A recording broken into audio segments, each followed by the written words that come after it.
Salut les irrationnels intelligences, salut les esprits libres. Ça y est, on fuit la France, on s'échappe. Je vous raconte ça plus tard. Salut les irrationnels intelligents, salut les esprits libres. Alors, dans cette petite vidéo, je vous disais que je fuyais la France. Alors, c'est pas tout à fait vrai.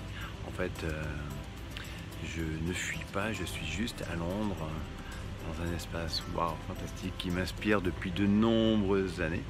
Et je voulais faire sur cette vidéo, en fait, partir sur cette thématique de fuir. Et dans cette notion de fuir les choses, c'est qu'on a l'intention de quitter un endroit, de quitter un lieu, de quitter une situation, on en a marre.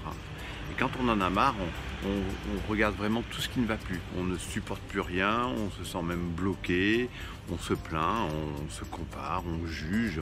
On est toujours à regarder tout ce qui ne va pas. Et souvent, en fait, on est qualifié en France de personnes qui se plaignent, rien ne va bien. Et quand on regarde ailleurs, les mentalités sont un peu différentes.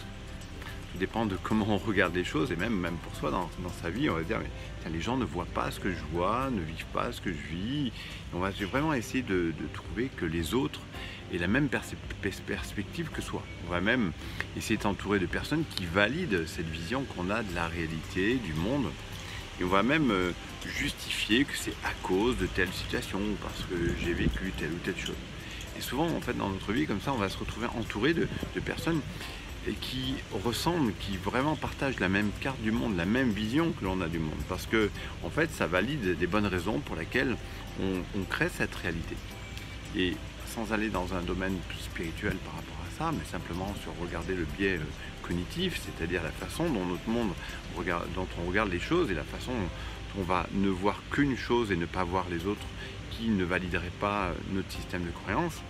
Eh bien, d'une certaine façon, notre cerveau, lui, a cette particularité de s'orienter vers ce qu'on croit le plus. On va voir ce qu'on croit, exactement.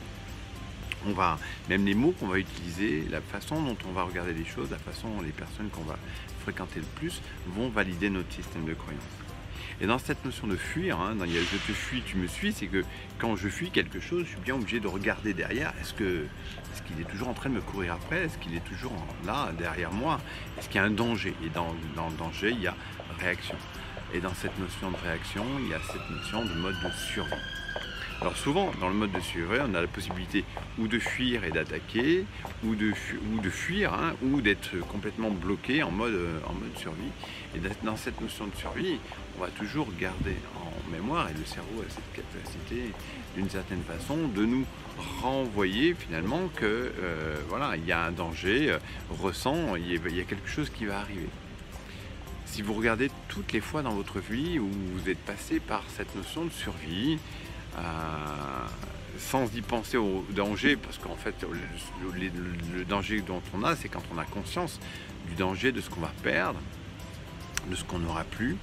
Et dans cette sécurité, c'est cette forme de zone de confort qui serait cette zone de survie qui nous apporterait une forme de confort. En tout cas, une forme de réalité dans le sens où on aurait tout ce dont on a le plus besoin, c'est-à-dire l'amour, c'est-à-dire être nourri, c'est-à-dire être considéré, faire partie de cette tribu.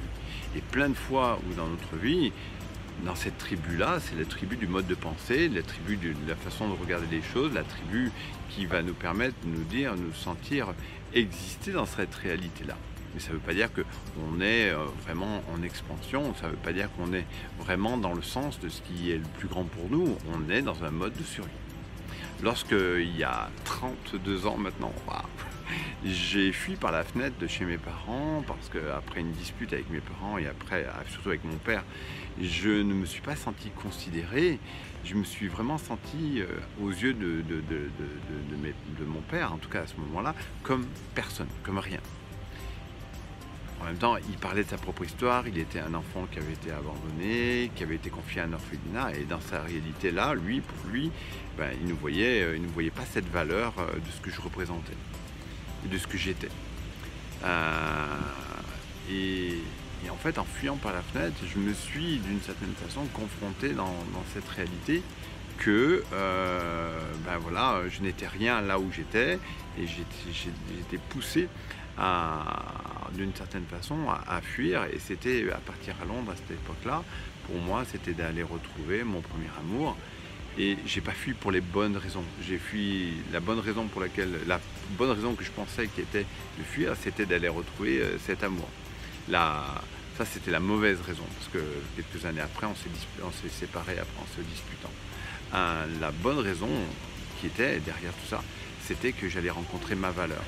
Et en allant rencontrer ma valeur, en allant rencontrer ce qui était important pour moi et que j'allais manifester à ce moment-là, c'était d'aller rencontrer cette valeur de ce que j'étais et de ce que je suis devenu, parce que finalement, Londres est devenu pour moi un ancrage positif de changement et d'un mindset d'expansion et de réalisation.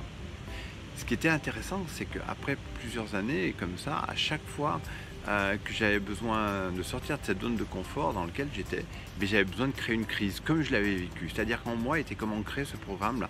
Au moment où tu dois choisir quelque chose qui est waouh pour toi, où tu veux sortir, pour la justification de sortir de ce mode de ce programme-là était de créer une crise. En même temps, le mot crise est un mot grec qui veut dire opportunité. Donc c'était l'occasion de créer une opportunité pour évoluer, changer. Sauf qu'à chaque fois, je créais des chaos pour changer.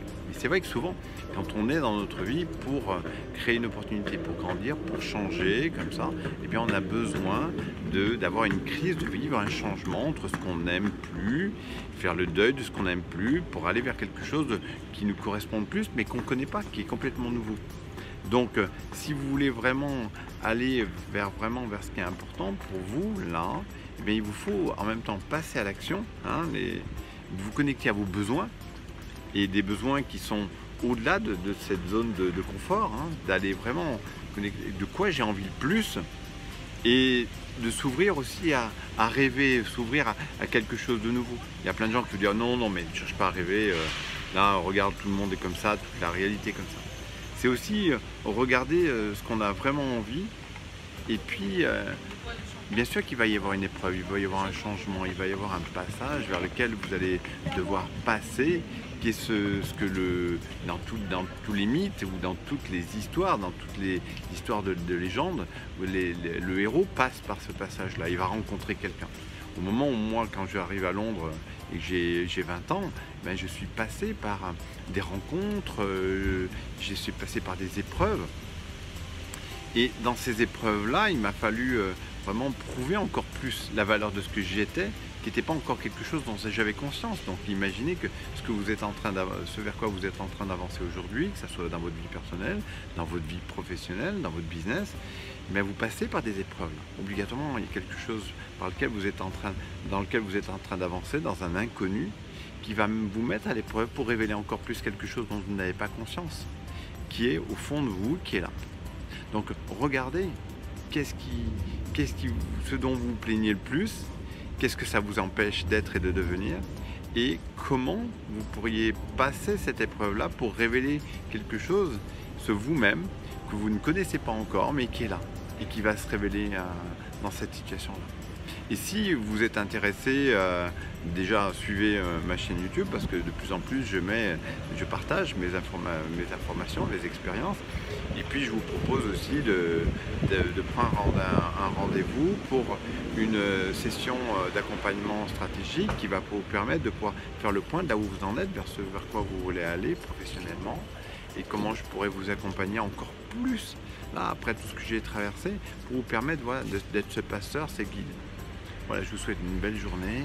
Je vais peut-être essayer de vous faire profiter pleinement, ça va pas être facile, de cet espace-là, de ce lieu-là. Hein, peut-être un peu dans la journée, je vais faire quelques petits shoots comme ça pour vous inspirer, peut-être encore mieux. Pour moi, ça m'inspire, peut-être pas pour vous.